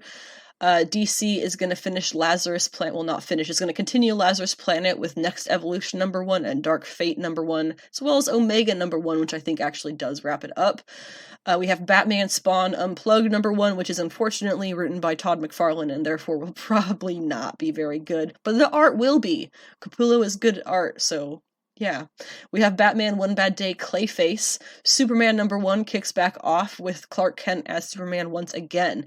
And then other things that I'm just excited for from DC. Poison Ivy number 9, G. Willow Wilson has been killing it. Batman 132, I think Bruce and Selina are reuniting. Batman Superman World's Finest number 12 is the Robin and Supergirl story and team up that I've been looking forward to. Catwoman at 52 has a new Catwoman and also Catwoman in jail, so I'm not really sure about that. Deceased War of the Undead Gods will come with number 6, and Wonder Woman 796 features Wonder Girl Yara Flor. Marvel in February, Bishop War College number 1, Red Goblin number 1, Storm and the Brotherhood of Mutants, which is of course spinning out of Sins of Sinister, which I will cover in just a little bit. Marvel's Voices Wakanda Forever number 1, Nightcrawlers number 1, also Sins of Sinister series, Betsy Braddock Captain Britain number 1, Immoral X-Men number 1, I believe also the Sins of Sinister, and then other things that I'm generally excited for, Captain Marvel 46 and X-Men number 19, because I believe it will start the crossover of those issues, which is super exciting. Carol does have a really in-depth history with the X-Men team, so I love to see that referenced. We'll also be seeing Wasp number 2, although I have low hopes for it, Monica Rambeau Photon number 3, which I do not have low hopes for, and Doctor Strange Fall Sunrise number 4, which I believe is the finale, She-Hulk number 10, and Thor number 31 by Torunn Grønbekk, who is also killing it. Opus is giving us Evanescence, My Heart is Broken, which I only feel like mentioning because I don't want to, I'm going to say this, but I don't mean it in a mean way. I know how to say it better. Evanescence has become a meme. I was going to say a joke. A meme is a better way. I don't mean that in a mean way. M-E-A-N, mean way. I mean, what is the term I'm looking for? They become legendary, and so I love that they're getting a comic now. From Boom in February, they're giving us Harrow number 1, and I'm excited for Grimm number 8. Image Comics in February has Monarch number 1, The Last Barbarians number 1, Torrent, Local Man, and then 8 Billion Genies, 7 of 8, and we have Monstrous number 43 and Saga 62. Scout Comics has 3 kickoff issues, Rest in Peace, Banshees, and Kitsune, which I am quite excited for. Dark Horse gives a Space Job and Blue Book kicking off. Milestone Comics, the DC imprint, is giving us Icon vs. Hardware number 1. IDW continues Earthdivers with issue 5, and from Vault, Godfell number 1. So getting into comics that I have read in this past week, mostly from last week, we are obviously going to have to discuss how we got to where we are in the Sins of Sinister mini event, I guess is what we're calling this. So I got this synopsis from Marvel.com. They had a much, much, much longer version, but this is, I think, all we really need to know to understand Sins of Sinister number 1, which we'll cover next. After working with the Quiet Council and Krakoa through several crises, through Axe Judgment Day, Mr. Sinister, including Axe Judgment Day, Mr. Sinister tried to kill several members of the Quiet Council in Immortal X-Men number 9 by However, these attacks did not meet Sinister's desired results, so he used a Moira clone to reset reality several times. On his 10th attempt, Sinister attacked the Quiet Council with a telepathic trap that left Professor X, Emma Frost, Exodus, and Hope Summers dead. As Sinister revealed in Sins of Sinister number 1, the death of Hope plays a crucial part in his grand plan. When Sinister initially gave Krakoa his mutant genetic database, he hid copies of himself in every DNA sample. Although those alterations went unnoticed, Hope's powers subconsciously erased them during her role in the resurrection process. This inadvertently foiled Sinister's plans to compromise and control every mutant resurrected with his DNA. But with Hope dead, Sinister's plans can go forward as he originally envisioned. When the Krakoans resurrected Hope in Immortal X-Men number 10, they did so without removing Sinister's genetic tampering. As a result of that, Hope, Xavier, Exodus, and Frost have all been resurrected with Sinister's changes to their DNA intact, which effectively lets Sinister warp or influence their personalities. Although Sinister is exiled and imprisoned in Krakoa's pit of exile for his attack, he has control over several members of the Quiet Council and any mutant revived through the resurrection protocols from now on. That's our summary.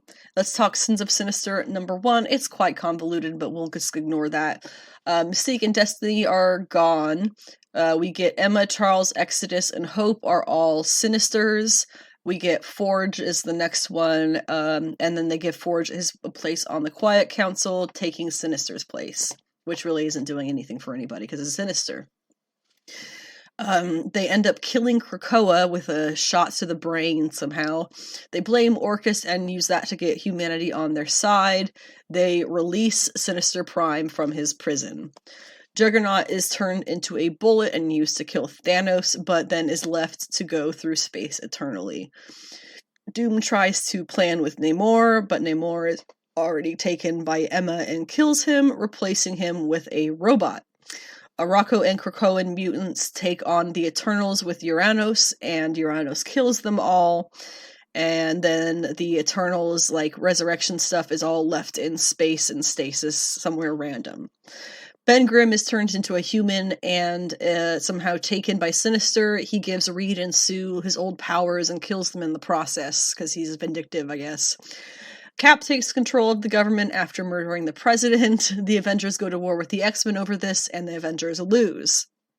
5 years on from Sinister being shut away, Storm confronts the Council with the fact that Nightcrawler isn't Nightcrawler. Sinister makes his grand entrance.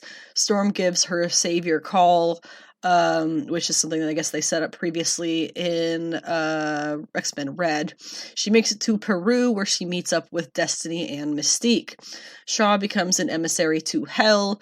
Thor had left the Avengers as soon as they went evil, so magic destroys Asgard with Surtur's sword. Wanda is removed from the picture. Sinister perfects his chimeras, combining mutant genes and powers.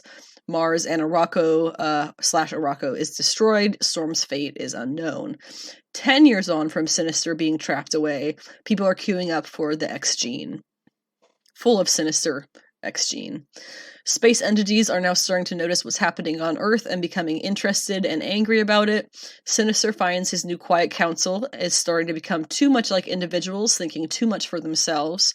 So he goes back to the island to reset his Moiras, but his Moiras are there. Aren't there. They've been stolen, and he is trapped now in the reality that he has created. The Lazarus Planet issue for this week was We Were Once Gods, talking about how even the gods are being affected by Lazarus Planet, and all of these are going to spin off into different issues for DC stuff, I guess. It starts with the monsters of the trenches coming out into the air, having been turned human, basically, which is, I think, honestly fascinating. Also, it had Francis Manipul art. He is a brilliant Filipino artist writer as well, actually. His Trinity was just absolutely brilliant and excellent case for give a creator all of the time and room they need. Elsewhere, a man in Metropolis gains the ability to take away people's pain, and he takes it from 327 people in mere days. Martian Manhunter tries to help and discovers that the man has a fragment of Doomsday in him. Martian Manhunter can't actually help with that, so the man takes Doomsday back because he tried to absorb him, and he gets crushed into a crystal of blood and pain, so that sucks for him. Theseus and the armies of Heracles arrive undersea at Themyscira. They try to evade, but Nubia and the army protects the island. Amazons are going to have to face off now with every army they have ever fought coming back for revenge now as zombies. Caitlin Yarsky does the art for the Mary Marvel Shazam story. Absolutely love her art. She's not somebody who suffers from the same face comic book artist syndrome, and I adore that. Mary Marvel is going to the Rock of Eternity to free Billy, the former Shazam, since magic is all wonky and he might be able to be freed right now. She tries to do what she did previously at the Tower of Fate, to Shazam it open, basically, but it doesn't work. She also has Black Adam's heir Bolt with her. I know nothing about him, I just know that now he's Black Adam's heir and his name is Bolt. They do get inside the Rock of Eternity, but it's full of all these images of Billy as Shazam trying to fight them, and it's this whole psychological thing. And then in the end, Billy is able to absorb the rock, as opposed to it basically have absorbed him. So he's kind of free, and then the end of the issue reveals that, what's his name? The original Shazam guy, whatever the heck his name was, he's, mad. So, whatever. Harley Quinn number 26, we have the many Harleys of many universes are destroying Gotham. Batwoman joins Team Harley to settle the situation. Harley is sad that Ivy hasn't shown up to help yet. We have 3 artists in this issue. Matteo Loli is the standard artist, plus guest artist David Baldion, who is utterly fantastic, and Pascal Coano, who, I'm sorry, was very meh. In the end, they kidnap all the Harleys and bring them to the pier to trap the Harley who laughs because she wants to kill all the Harleys. And that's when the Harley who laughs shows up and reveals that she has somehow captured Poison Ivy. Finally, Exterminators number 5. Basically, Jubilee goes bald while killing the Collector. Magic joins and gets a monster baby. Really, really fun stuff, honestly. Aside from all of those comics, I still need to catch up on Monstrous and Saga before we cover the new issues that came out this week, or rather last week, but I will be doing that hopefully very soon. And that leaves us with our final segment of the podcast, shows and movies, which is quite broad. We're going to talk about what's been new and noteworthy in the past little while that I've been gone, briefly going over trailers and more, and then we're going to talk anime, and then Teen Titans. So starting off with new and noteworthy things, the first thing I want to mention is that the Beauty and the Beast 30th Anniversary Live happened, and it was put up on Disney+. If you would like to watch that, the reason that I am mentioning that is because it features the first Black and Filipina Belle, and that is Gabby Wilson, aka Her. I did not know that she was Her. I have never seen, I'm not Gen Z, I just don't know who Her is, but now I do. And she is a Black Filipina Belle who played Belle in Beauty and the Beast 30th Anniversary for Disney, and I think that is just utterly fantastic. Speaking of Disney Plus, Wakanda Forever is on Disney Plus as of yesterday, the 1st of February. If you are interested in hearing my review about Wakanda Forever, I put that on the last episode at the end, so you can definitely go check that out. Disenchanted was on Disney Plus as of November 18th. I did get around to watching that and enjoyed it very much. I think it did not actually fall victim to sequel syndrome. They did a pretty good job. Guardians of the Galaxy Holiday Special was up on Disney Plus as of November 25th. Really fun. Yeah, it was really fun. It was cute. I like Mantis. I'm excited for Drax to be exiting the MCU and Mantis to be getting a bigger role, hopefully, so that's cool. Wednesday, as I mentioned a little bit before, Wednesday is up on Netflix. It has 8 episodes. I thoroughly enjoyed it. I also lost my mind. Not really. I really, I was very tickled when I realized that they cast their Gomez and Morticia to be pretty much looking like the original Gomez and Morticia grown up. I really, really enjoyed that. And you can kind of get that confirmed when you see who they cast as young Gomez and Morticia, because there is flashbacks as well. They look just like the original Addams Family castings. It's really, really fantastic. They did a great job with that show. Andor also wrapped up. I have yet to watch it.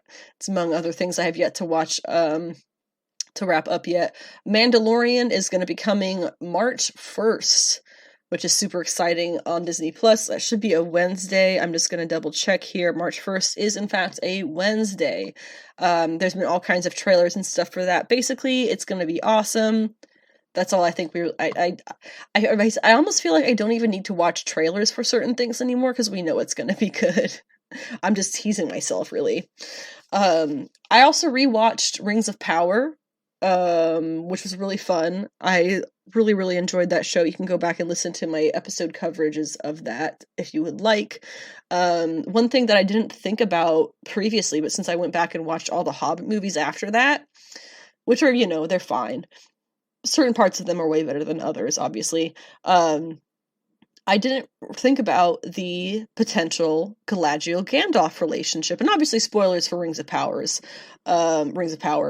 But we meet Gandalf, let's call him young Gandalf in this, and we also meet young Galadriel, and we know, because of, lore and stuff, I guess it's really just the movies, that Galadriel and Gandalf had some kind of a special relationship at some point in life, right? So I'm very curious if that is something that they're going to expand upon, since the two of them have found themselves youthful and attractive and within, stone throw of a distance or something like that. I also rewatched Wheel of Time.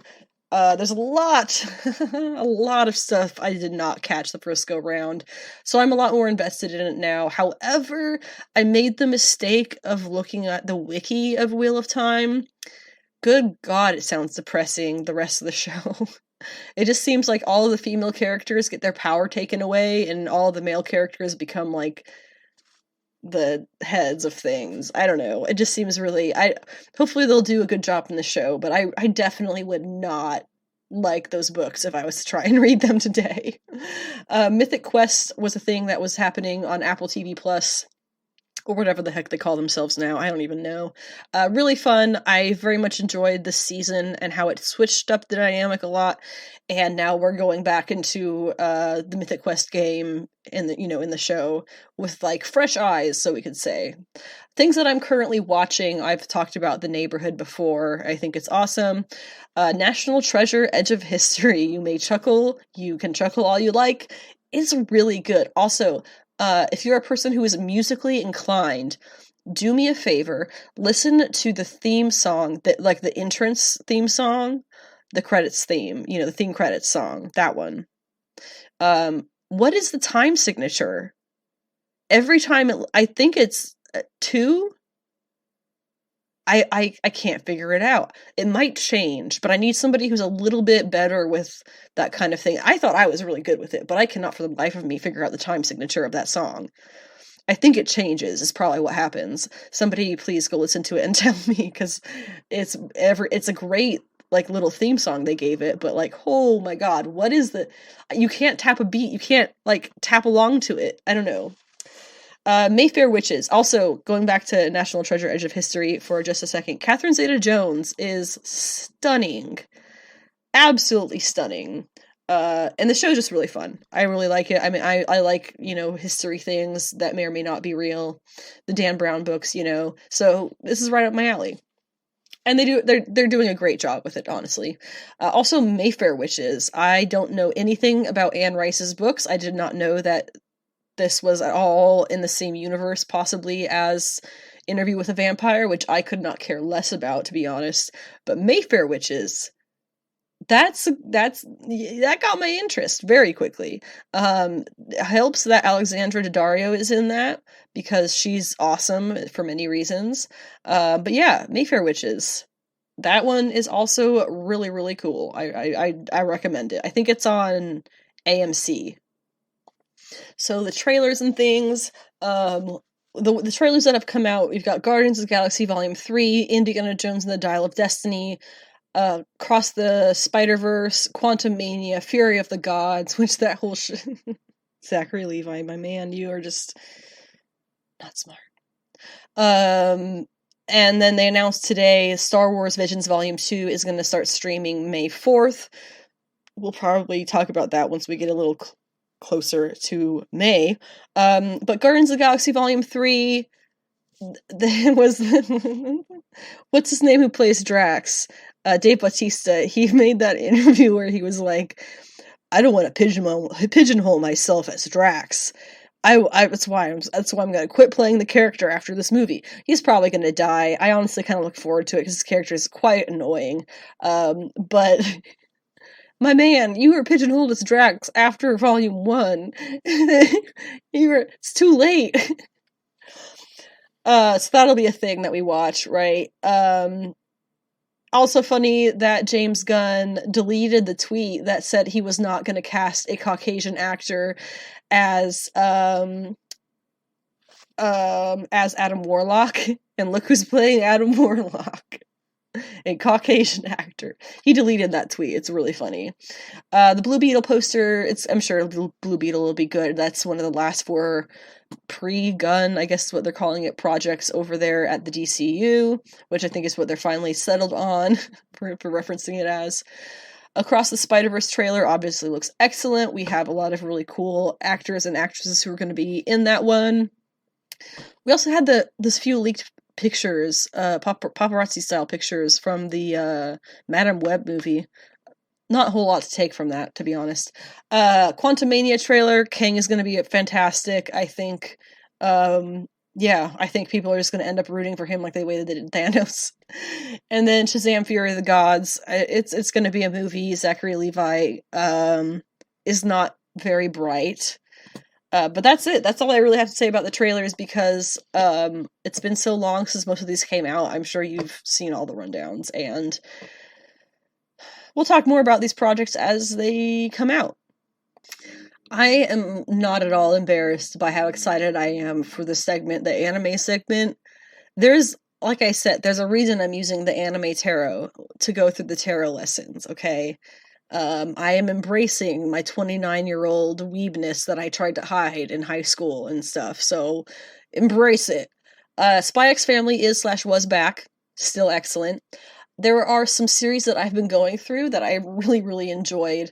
Asteroid in Love is one that I finished very recently. It has, somewhat mediocre reviews, but oh my god, it is so cute! Very much Yuri, Yuri being, girl love. Which a lot of times is it looks platonic and you kind of have to read into it to see the thing, but that's just how they are in Japan. They're really not into that unless it's, I don't know what I'm saying. I want more Yuri manga and anime, that's what I'm saying. New Game, speaking of Yuri, New Game is one that I have watched through twice now. So good. There's 2 seasons of it that I've watched through it twice. That's how you know it's good. I think I've talked about Kobayashi Dragon Maid. I've watched that one through twice now too. Freaking brilliant. Love it. One that was super cute that I did not see coming was If My Favorite Pop Idol Made It to the Budokan, I Would Die. It's a bunch of adults and their day jobs who are they're massive fans of teen pop idols. It's really cute, but it's completely wholesome. They don't want to fuck these girls or anything. I'm sorry. There might be kids listening. Are there kids listening? I don't think so. But it's extremely wholesome. Another wholesome one was My Senpai is Annoying. It's a little bit in the vein of I can't remember the show's name, but it's this little tiny petite girl who is working at an office building, and her boss is this enormous dude. it's a very cute dynamic. Another one is Miss Kuritsu from the Monster Development Department. It's kind of fun, like Monster Girls versus magical girls sort of thing, and she works for the monster side, and it's very fun. And obviously there's a main villain in the end who brings them all together. Beast Tamer it has finished now. It was very cute. Not super into it, but it was a fun enough watch. Things that I am currently watching that are not currently airing includes Konohana Kitan. There's one episode left of that for me. Shadow's House, I haven't finished. Skate the Infinity, I just started. Honestly, I'm a little bit on the fence for that one. And Super Cub, which is a nice background show. Current watch list for things that are coming out. Tomo-chan as a Girl is really fun. That's a high school girl who's had a crush on her childhood friend. She's extremely boyish, just trying to get him to see her as a girl, but she doesn't want to like change herself, so that's good. Ice Guy and his cool female colleague is really cute. By the Grace of the Gods is going into its second season, as is Don't Toy With Me, Miss Nagatoro, which had an absolutely hilarious joke in that, I believe it was second or third episode that has come out now. Then there is Saving 80,000 Gold in Another World for My Entirement, obviously an isekai. Mobile Suit Gundam, The Witch from Mercury is not currently coming out, but it is getting its English dub, so I'm watching that. Blue Lock, I think, is almost over, but it's pretty interesting. Sugar Apple Fairy, I'm pretty sure I'm gonna like, as the same with Handyman Saito in Another World, and Trigun Stampede, which is a little bit high energy, so we'll see how far I get on that one. The jury is still out for me on Ninjin Fushin, Adventurers Who Don't Believe in Humanity Will Save the World. It's good, but I'm kind of not super into it. We'll see. Also, same way with the reincarnation of the strongest exorcist in Another World, Revenger, and the Iceblade Sorcerer Shall Rule the World. Buddy Daddy, I'm pretty sure I'm not going to keep watching because that kid is just a little bit too annoying. But yeah, what animes are you watching? To wrap up today's episode, or this week's episode, we have Titans Season 4, Part 1. We're going to wrap up the ending of it a little bit. Jinx was a character who showed up. She makes some references to John Constantine. She's very much a magical character. Really cool outfit they give her. She had a thing with Nightwing. Honestly, I don't blame either of them. But she does get killed in the end of this last episode, I believe. Potentially not for the first time. I'm not sure if she's actually dead. Superboy gets mad and goes kind of lame, to be honest. He takes after Lex, and it looks stupid, to be honest. Corey is having visions again. As for the Raven update, she goes through the whole thing, the White Raven powerless thing, where she feels like she doesn't have power. She feels like she finally doesn't feel the pain and the suffering of everyone around her constantly all the time. And meanwhile, she's helping Beast Boy with his, whatever his business with the red is. And she eventually, I think it's the finale of this part of the season, Mother Mayhem puts the power that she had stolen from her in the temple of her father Trigon, but she gets it back, at least in part, and becomes full-blown White Raven, which was really, really cool to see. And then the guy who was future Brother Blood, he does, the weird stuff happens. We find out that he is Raven's half-brother through Trigon, and Mother Mayhem is his mother. And, of course, he chooses evil in the end. Part 2 of this is likely coming in April. I'll let you know when we know for sure. And as I said in the beginning, I am still catching up on Doom Patrol Season 4 and The Bad Batch Season 2, so we'll cover those when we get there. Or when I get there, I guess. But that wraps up today's episode. A little bit shorter than last time, I think.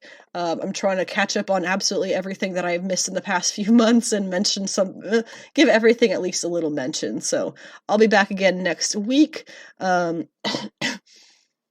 I haven't checked my work schedule, but I think I'm off Tuesday, so I'll plan on doing the episode on Tuesday again, like normal, recently at least. It is the midway point between winter and spring. It's a very meaningful day for certain parts of the community. Go for a walk. Enjoy the changing seasons and the changing weather. Get the little bit of cold in your lungs while you can, within reason. Don't want anybody freezing in their car. do some nice baking.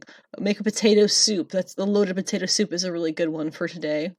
Light some candles. Just find some time this week to enjoy yourself. Maybe meditate a little bit. Bring yourself back into reality and into your prime, and ask yourself if you are doing all that you should be doing, if you are being the person that you want to be, and if you're not either of those, then change that. And as always, don't be an asshole. Have a great week.